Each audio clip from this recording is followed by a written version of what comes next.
A slap is not violence. You can't raise your child without spanking them.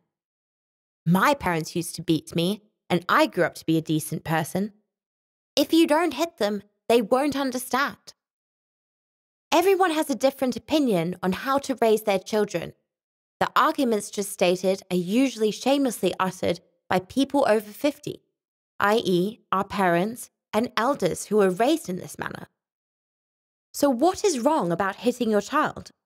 Why is it when people say it's just a smack, it is a normalization of violence? Since when have people become so delicate? And why do people persistently argue that beating your children is simply educational? In this video, there will be 10 arguments relating to why smacking and beating your child is a violent act and why it is wrong to do this. My personal favourite is the 8th argument, but you will have to wait and see. I invite you to watch the analysis.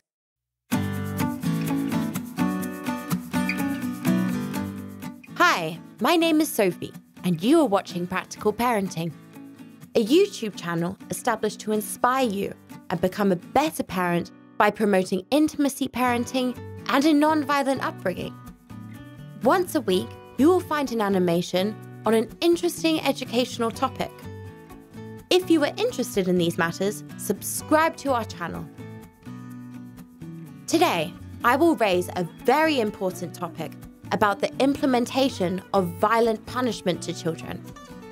I personally strongly oppose using violence against children.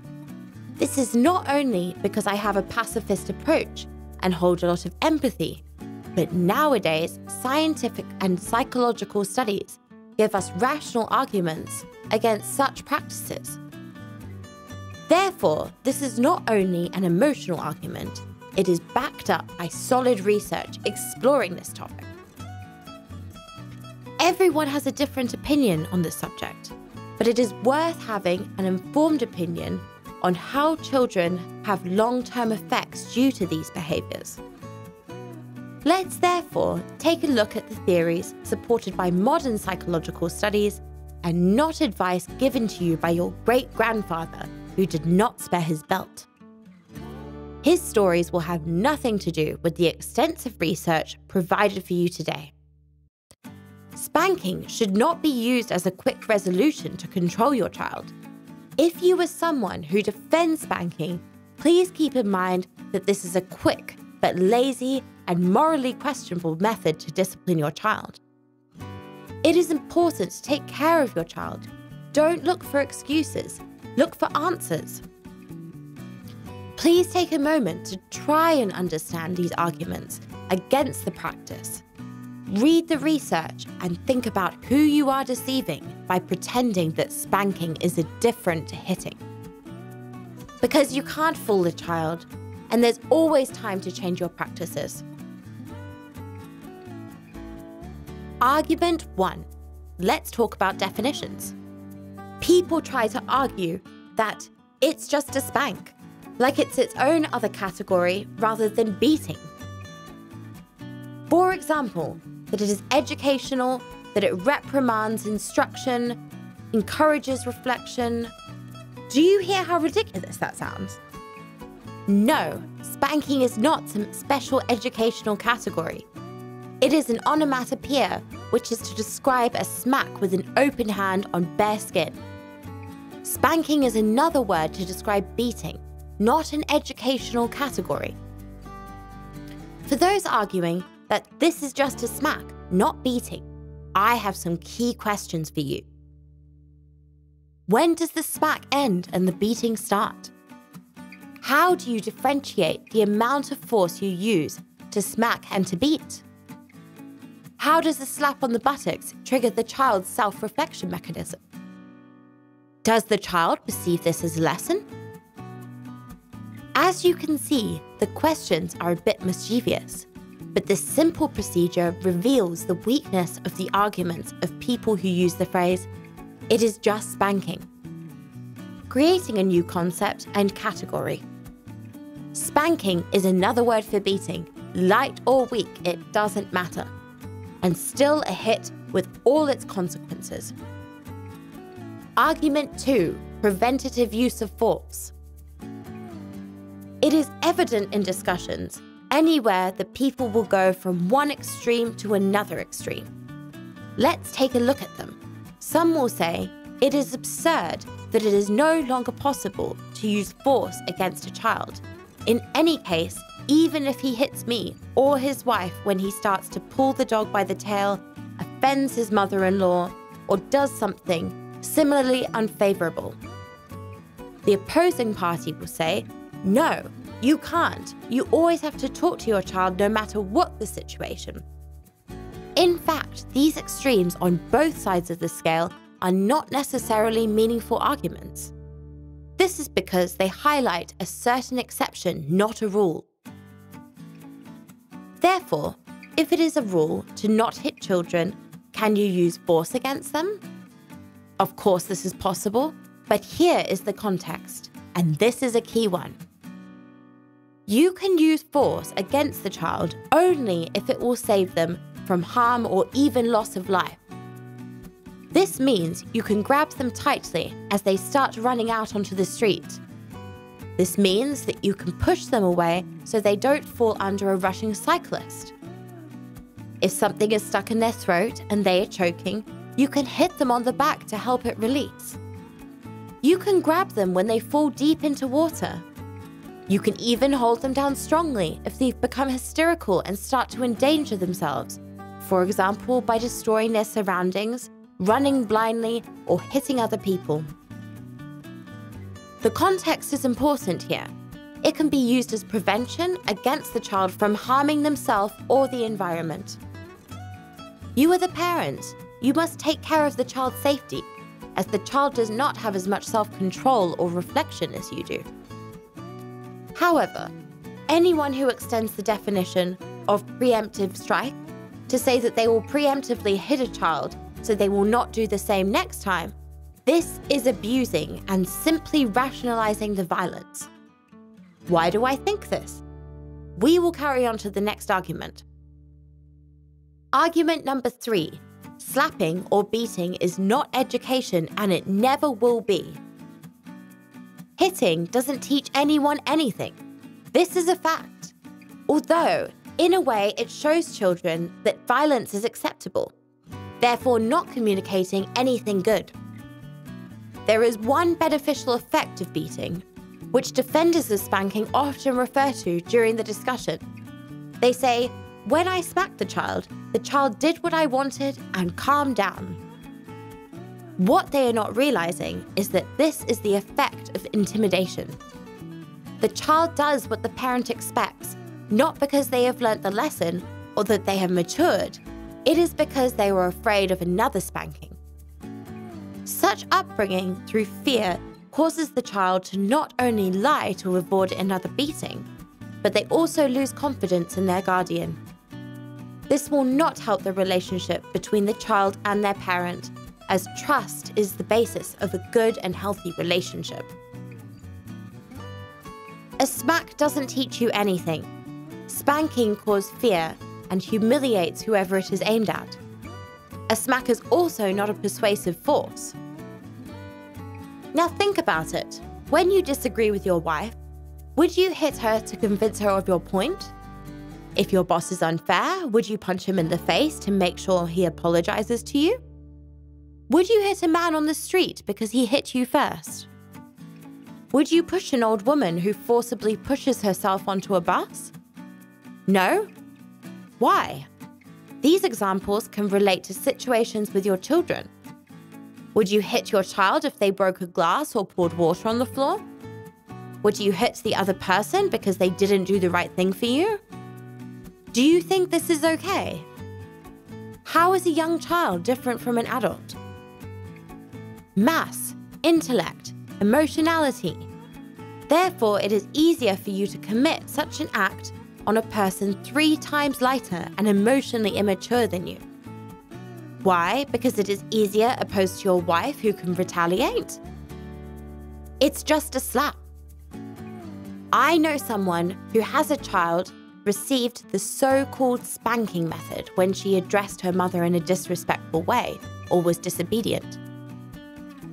Till this day, this person's reflex is to move out of the way when they come into conflict with someone. When someone comes into conflict with her, the memory that she is about to be hit still flashes across her mind, even though it has been more than 20 years ago. Is this normal? And yet she received the so-called spanking method? Not the extreme beating with a belt, yet such behavior was engraved in the mind as an emotional pattern. Argument number 4. If a child is not spanked during their childhood, it won't make them a worse adult. Here is my quote-unquote favorite argument: stress-free upbringing. The argument that a stress-free upbringing without discipline or spanking will make children somehow terrible or immoral monsters. Some people say that stress has the power of moralizing children, therefore being brought up to be a better adult. This suggests that children from orphanages and reformers where life was not easy will be put on the pedestal of good models. Of course, we know that this should not be the case. Who would these people want to deceive with such an argument? First of all, excessive stress is destructive to humans. It leads to numerous mental disorders and antisocial behavior. Secondly, there is no such thing as stress-free behavior. You probably mean the lack of upbringing, that is, parents who completely don't care what their child does and let them roam free. This also can have negative repercussions, although when it is argued that children need a healthy dose of discipline and stress, this is arguing two extremes, black or white. In simple terms, either I spank and discipline severely, or I'll be the parent that permits everything. Well, no. Let's get out of these extremes. There are other educational models, and I strongly encourage you to familiarize yourself with them. Please note that you are using violence against someone who trusts you completely. What does the child learn in relation to building mature adult relationships? Argument 5. Spanking teaches children that problems can be solved by violence and that the parent cannot control their emotions. Hitting children causes them to become violent themselves. Extensive research shows that experiencing childhood abuse causes aggression in children in their teens and adults. The most dangerous criminals were beaten and humiliated in their youth. It is natural that children learn their behavior from their parents. Therefore, when they encounter violence, they will use this violence against others because they do not know any other way of solving problems. Moreover, research shows that anxiety in a child increases significantly when the parent uses physical violence and then is gentle and loving.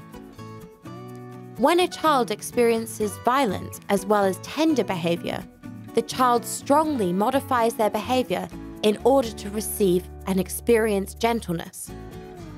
Evidently, the child is being manipulated to the point of being brainwashed. Argument 6. The child does not know what bad behavior is, but they understand what their needs are. The psychology of development is quite clear in a child until the age of approximately 4 years old. Therefore, the child has no idea what good and bad means. They do not understand these artificial categories. They cannot use self-reflection in order to avoid bad behaviors and do not have any ability to be intentionally bad person. What parents often call bad behavior is often just behavior that they do not want to experience, which is another entirely different thing. A child up to the age of 8 years old will not be able to intentionally do something wrong. For the sake of simplicity, so we don't have to complicate the definition of good and bad, let's say harming others. If the child does such behaviors, it will be out of the simple instinctive, following the herd, rather than out of deliberate villainy. Most often, it is the parent's problem with bad behavior, which results from the fact that the needs of the parent and the child are not met. The parent wants one thing and the child wants another, and therefore both are unsatisfied. Let's start with this simple list. You will quickly see how spanking parents are neglecting their child's needs. A child needs sleep, satisfaction of hunger, exercise, the opportunity to explore the world, and, above all, the undivided attention of the parent. However, this is the most often neglected need. How many times do we see children on the playground whose parents are either sitting on the phone or standing somewhere far away, indulging in conversation? Therefore, the child hits other children or throws sand on them. Following this, the mother or father will not approach the toddler because they are busy with something else, and the child will go on doing as they please. Nobody will take a moment to explain to them, to show them how they should have fun. Another example is a parent who is busy making a phone call or browsing Facebook. The child asks for attention themselves, but does not receive this attention. It is a very sad situation of completely dosing a child. Some children therefore close in on themselves, although others become so frustrated that they may even hit or throw something at a parent. This causes a mutual outburst of aggression. But is it the child's fault? It is not pleasant to constantly ignore and treat the other person like air when that person wants contact. Imagine yourself in the position of a child. When someone talks to us, do we pretend they are not there? When an adult approaches us, do we ignore them? No, and yet we can ignore our own child. Argument 7. Hitting does not solve the problem. Beating your child only solves the immediate emotional problem in relation to the parent, but certainly not the child's. Beating shows the child that there is only one way to resolve conflicts. It disrupts their learning of how to solve problems in a mature, normal, civilized way. Conflicts at home are resolved by hitting the child on the back of their body. A child who is punished and humiliated feels anger and a desire for revenge, loses interest in other ways as a coping mechanism. Hitting is easy. Why waste your time talking and trying to understand? If the child does not receive the parent's attention on a daily basis, and their attention is focused only on the beating, the child may combine the pleasure associated with the parent's attention with pain. Such a young adult will then lose their confidence completely, thinking that they deserve such treatment. The child may even provoke situations that lead to spanking. Argument 8. A smack makes children even more disobedient, and they stop loving us as parents. Beatings create a desire for retaliation, and when the children become older, they will take revenge sooner or later. But in what form? Here, the creativity of children is very high, and it is not necessarily the same as an adult taking revenge, but rather about logical reasoning. Punishment disrupts the building of the bonds between the parent and the child. It is not natural to love someone who hurts us. Children tend to do what the adult does, not necessarily what the adult says. This is why their psychology is constructed until around the age of 8.